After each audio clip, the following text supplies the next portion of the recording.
Hello students, hope you are all doing well. Welcome to another video by QuickStudy. Today we will start another topic of IGCSE English Language B, and today we will learn more about writing fiction.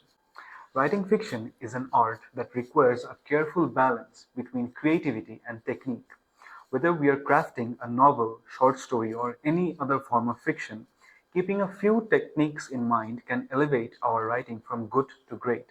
So let's learn about some do's and don'ts in this video about writing fiction.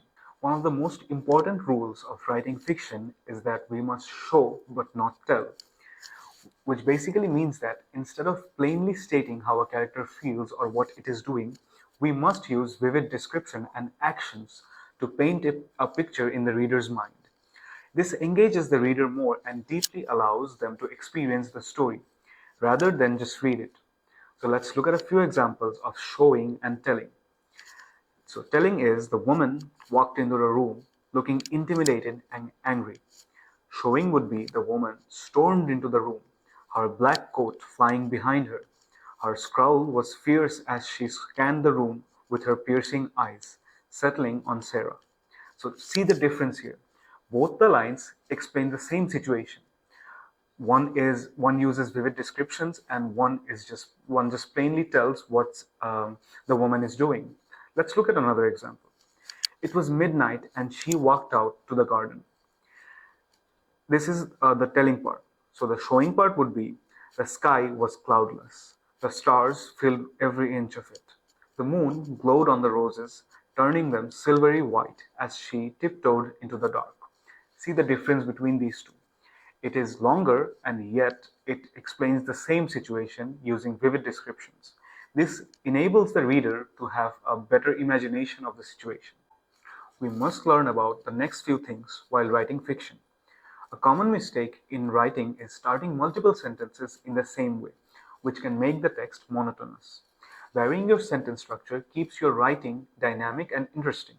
For example, if we used verb to open a sentence, the next sentence should not open with a verb. We must open it with a simile or a connective. For example, running for her life, Sarah shouted at the bus to stop. Despite the sunshine, Mr. Tucker was wearing a heavy coat. So these two sentences uses different types of functions. One uses verb, another uses connective. Another one would be using figurative language. Similes, metaphors, and other forms of figurative language can add depth and richness to our descriptions. They help to create vivid images and convey emotions more powerfully. For example, the wind howled like a banshee, turning the rain into a salvo of bullets. So see how this whole thing is created with metaphors and similes, yet it will impact the reader somehow to get a better imagination of the situation. Another one would be being mindful of the pacing of the story. Like how fast are we going with the story and how slow are we going with the story. We must not be too fast or too slow while we're writing our story. The fifth one and the last one would be maintain consistent viewpoints. The viewpoints of our story should not change. If we stick to a consistent viewpoint throughout the narrative to avoid confusion for the reader, whether we are using first person or third person or omniscient narrator, consistency is the key to maintain a clear, engaging story. If we started with a third person viewpoint, we must end it with a third person viewpoint. We must not change it along the story. We have four basic rules that we must follow and we must not do while writing fiction. Number one would be avoid over explaining. We must not explain the same sentence or the same situation over and over again. This basically makes the writing heavy and can slow down the narrative. Another one would be the overuse of adverbs. We must not do that.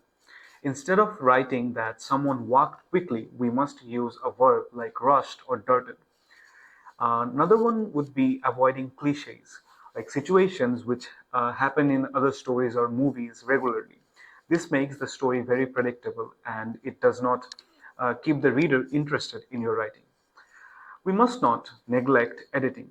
Even if we have completed the writing, we must look for some edits we can make in the last part or even between the stories. So let's look at some examples of improved writing and the original writing. So improved writing is the one where we follow the rules of do's and don'ts, and the original is where it is not followed. We will also analyze it after we read it. So here's an example of how varying sentence structure and showing rather than telling can enhance a simple narrative. So the original one is, I woke up, the sun was beaming through the window and warmed my face. I turned towards it, closing my eyes to enjoy the moment. I stayed there for a moment and then got out of bed. I padded across to the window. I opened it to hear the birds outside. I looked like it was going to be a good day. So in this part, the writer basically told what was happening at that time. He did not show anything. He basically just told. So the improved writing would be, I opened my eyes to the warmth of the sun beaming through the window. Turning towards it, I closed my eyes. Moments later, I got out of bed and padded across to the window. As I opened it, the sounds of birdsong greeted me. It was going to be a good day. I could feel it. So this improved writing basically showed what was happening rather than tell. It creates a better imagination. So let's analyze these two thoroughly. The improved version of the passage enhances the original by varying sentence structure. It avoids the repetitive rhythm of starting sentences with I, making the writing more dynamic and engaging. Number two, as I said before, showing versus telling. The improved version uses vivid description to show the scene, creating a more unique, immersive experience by engaging the reader's senses and emotions, unlike the original one, which simply states the facts of what is happening. Pace and flow.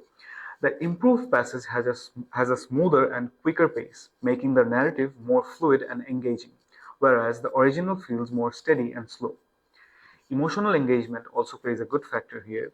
The improved version adds depth and emotional resonance, inviting the reader to connect more with the scene on a personal level, compared to the original, more functional and straightforward approach. Overall, the improvements result in the passage that is more vivid, engaging, and emotionally impactful, drawing the reader into the story more effectively. You can notice that in the last sentence, it said that I can feel it. So it basically allows the reader to be connected emotionally with the writer. That's all for today, students. So by these two videos, we now know how to write fiction and what to do and what not to do while writing them. Stay with us to learn more about English Language B and other courses as we post regularly on our channel. To learn more about our online tutoring service, do visit www.quickstudy.uk.